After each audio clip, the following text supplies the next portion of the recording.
A lamp chimney cracked in the night, the room went black, and a woman who smelled of smoke, lard, and winter wool still kept everybody alive till dawn. It was the American West. The late 1800s into the hard early 1900s, in cabins, sod houses, line shacks, and small town homes where darkness was not an inconvenience, it was a test. And the people who passed it did not have apps, generators, or a truckload of lithium batteries stacked in a garage. Modern people are told a long blackout means chaos, helplessness, and dependence on whatever system limps back first. But your great-grandmother would have called that nonsense, because number 20 on this list turned dirt into a refrigerator. Number 12 could light a whole room with less fuel than most people waste in a weekend, and number 3 was a household power. The plant so effective entire industries had to convince Americans to forget it, that forgetting was profitable. Appliance makers like Frigidaire and General Electric, utility companies selling total dependence on the grid, and layers of building and sanitation rules all helped bury methods that once made families shockingly hard to kill. So let us count them down. This is what they replaced. 25. Banking the fire. Before sunrise in Montana, Wyoming, or the High Plains, the smartest family in the house was the one that did not have to beg flame from a neighbor. They banked coals, thick ash over hardwood embers, maybe a chunk of half-burned oak tucked low, breathing slow through the night. In the morning, you did not start over. You uncovered life, red heat, dry smell, a faint orange eye in the ashes, a twist of grass, a shaving of pine, one breath, and the whole room woke up. We replaced that with total restart living. Push button everything. Then panic when the button dies. Practical lesson. Never let heat die all the way if you can help it. Preserved energy beats recreated. Energy every time, 0.24. Char cloth in a tobacco tin spark. What if the last match in your house snaps in half? Frontiersmen and women did not trust luck. They carried fire that looked dead. Cotton cloth, scorched in a tin till it turned black and featherlight, ready to catch even a weak spark from steel. No drama, no gadget worship, just preparation. It smelled dry and mineral-like. It stained your fingers. It turned one small spark into a glowing promise. Modern contrast. Disposable lighters taught people to confuse convenience with resilience. Micro takeaway, store ignition in layers. Flame, spark, tinder, and backup tinder. 2-3, tallow candles from scraps nobody else wanted. Nothing was wasted. Beef, tallow, mutton, fat, even saved kitchen grease if times were lean. Poured warm around a twisted wick, cooled hard, and there was your light. Not pretty, not scent marketed, but it burned when the night pressed against the glass and the wind started fingering. The door cracks. The old way disappeared because packaged brightness became a business. Factories could sell you paraffin, kerosene, bulbs, fixtures, monthly service. Then the illusion that darkness itself had been defeated. Practical lesson. Waste streams are hidden supply lines, if you know how to use them. 2. The reflector trick. A. Weak flame can look useless until you put discipline behind it. Tin, polished metal. Even a carefully placed mirror behind a lamp or candle would throw light forward instead of bleeding it. Uselessly into darkness.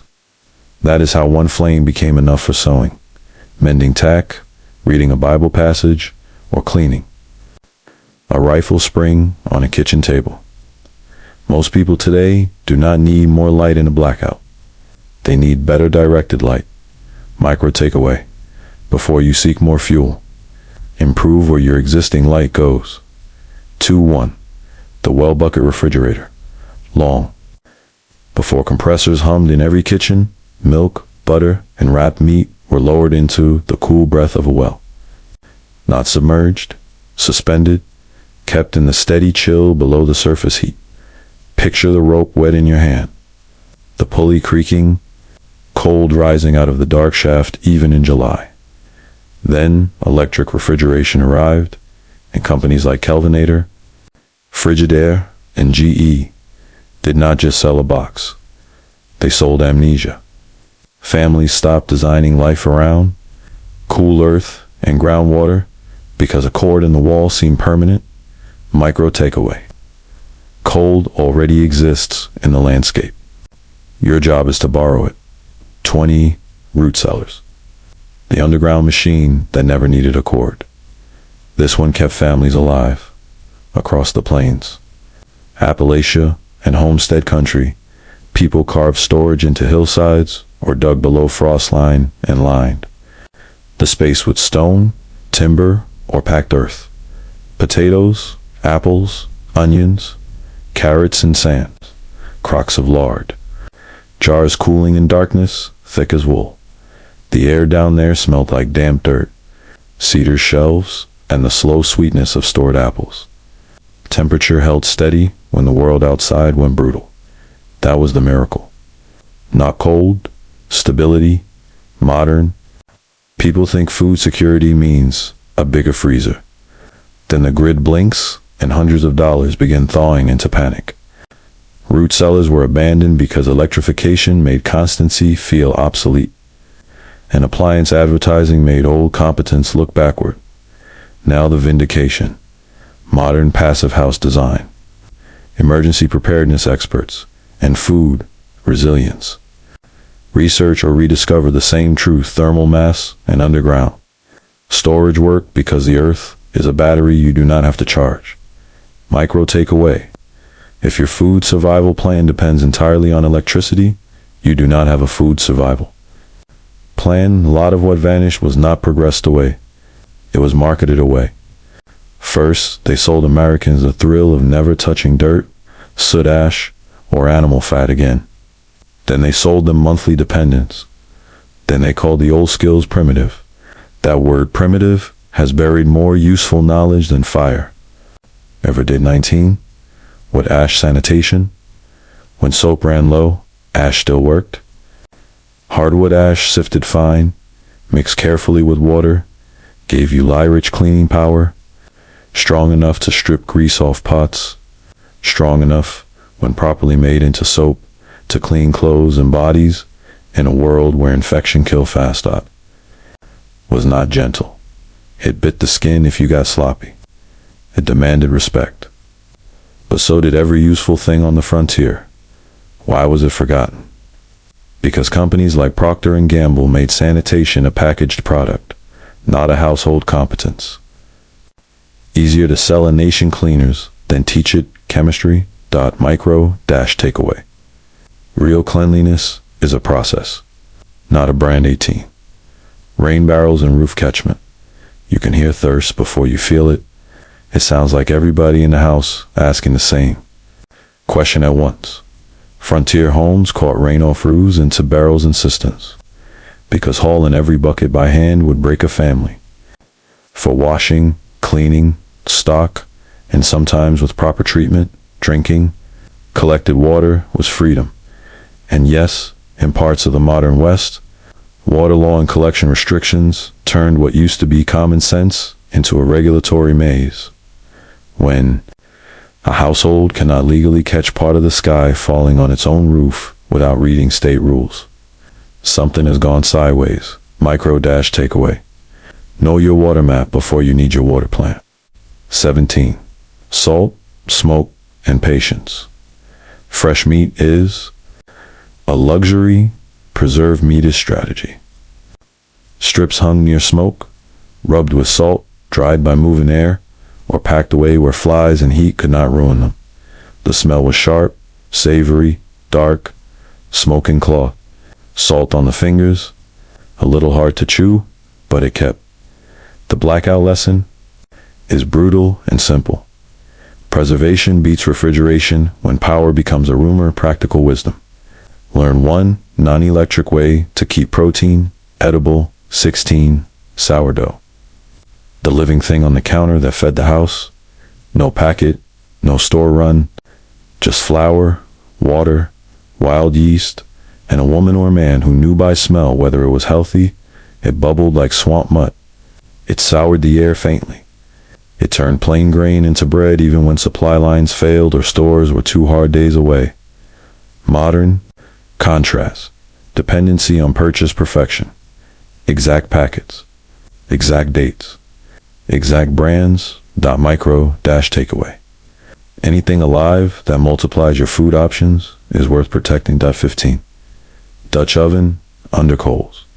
If you have never lifted a cast iron lid and felt that rush of heat hit your face in cold weather, you have missed one of the most comforting technologies ever made. A Dutch oven did not need a range, only coals above and below. Bread, beans, stew, cobbler, if times were good. It transformed one fire into many kinds of meals. What replaced it? Fragile specialization. Appliances that do one thing well until they do nothing at all. Micro takeaway. The best tools earn their place by doing more than one job. 0.14. Haybox cooking. The meal that finished itself without flame. Here is a trick most people still do. Not believe until they try it. Bring a pot to a hard boil, then nestle it into an insulated box packed with hay, wool, blankets, or straw. Close it up. Hours later, the food is still cooking on trapped heat. That means less fuel, less smoke, less babysitting, less risk after dark. Modern people brag about efficiency and then forget one of the simplest fuel-saving methods ever used in lean households. Micro takeaway. Once you create heat, trap it before you make more Tressian wool. Note bravado, your grandfather may have worn wool because he had no choice. He was right anyway. Wool insulates wet. It holds warmth close. Blankets, socks, coats, petticoats, shirts, sitchy sometimes, heavy often, but loyal in bad weather. Frontier people survive cold not by toughing it out, but by wearing a portable microclimate. Then came the age of cheap synthetics, central heat, and the fantasy that a house should protect you so completely your clothing no longer matters. Micro takeaway. In a blackout, the first heating system is what you are wearing. There is a story, buried in 1,000 family memories. A grandmother in a north room farmhouse. Blizzard pushing flour-fine snow through the cracks. She tucks bricks, warmed near the stove, into the bed.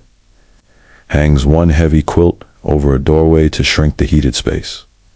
And makes the house smaller instead of trying to make the winter weaker. That is the old mindset in one picture. Reduce the problem before you fight it. 0.12. The kerosene lamp trimmed right. Chimney clean, room transformed. This is where blackout confidence begins to look almost unfair. A proper kerosene lamp was not just a lamp.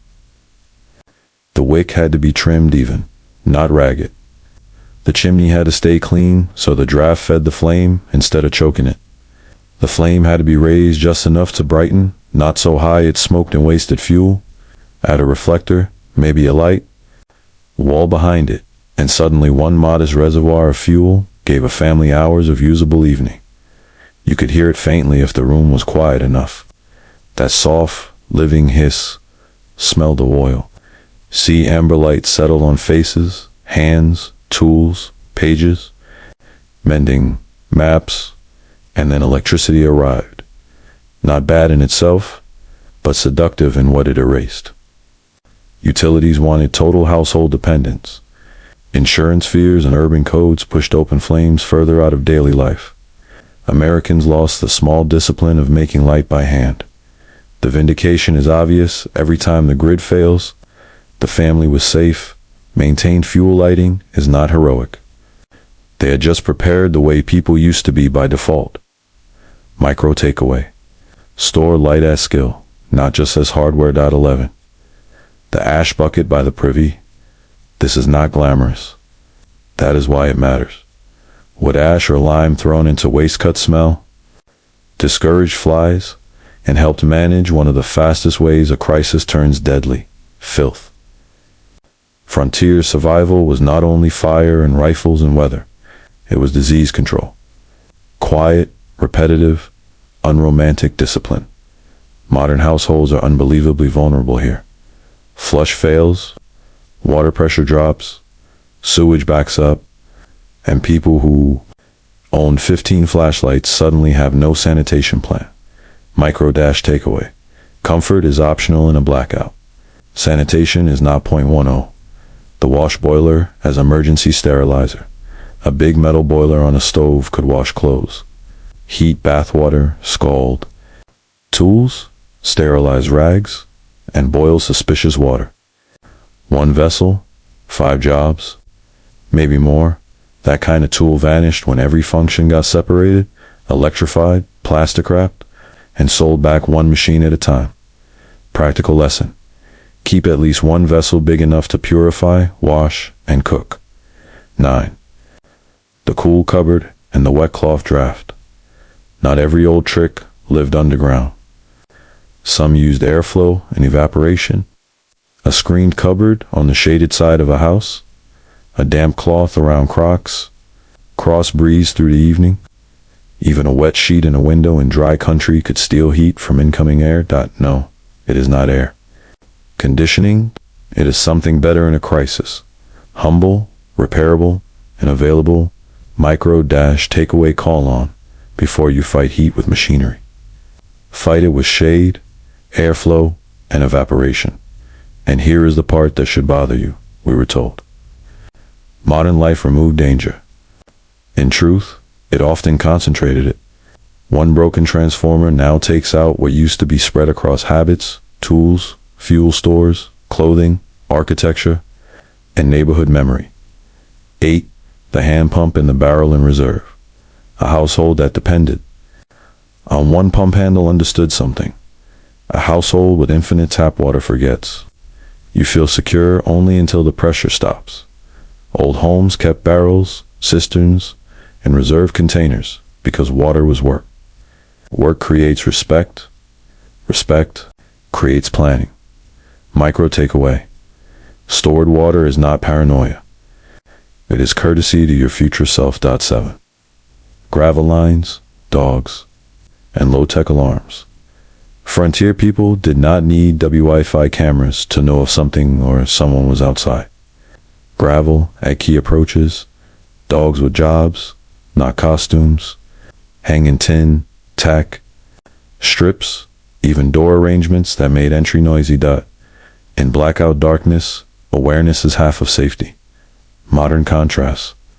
People buy expensive surveillance that fails when power and network fail together. Takeaway. The best alarm still works when the battery dies. 6. Walk in your land in daylight, before you need it in darkness. This one sounds too simple until you watch someone freeze in a familiar yard after the lights go out. Old-timers knew fence lines, stump locations, gate latches, ditch edges, and the feel of ground underfoot. They paced distances. They memorized paths. They could move at night because they had already walked the land into their bodis. Takeaway. Your property should live in your feet, not just in your phone. 5. Signal codes with neighbors. One lantern in the window. 2 short horn blasts. A certain knock. A raised and lowered light at the barn. Communities used simple signals because help that arrives without explanation arrives faster. The Old West was harsh, yes. It was also networked by human beings instead of infrastructure dashboards. Practical lesson. Make a blackout signal plan with people you trust before you need to test it. 4. The barter drawer.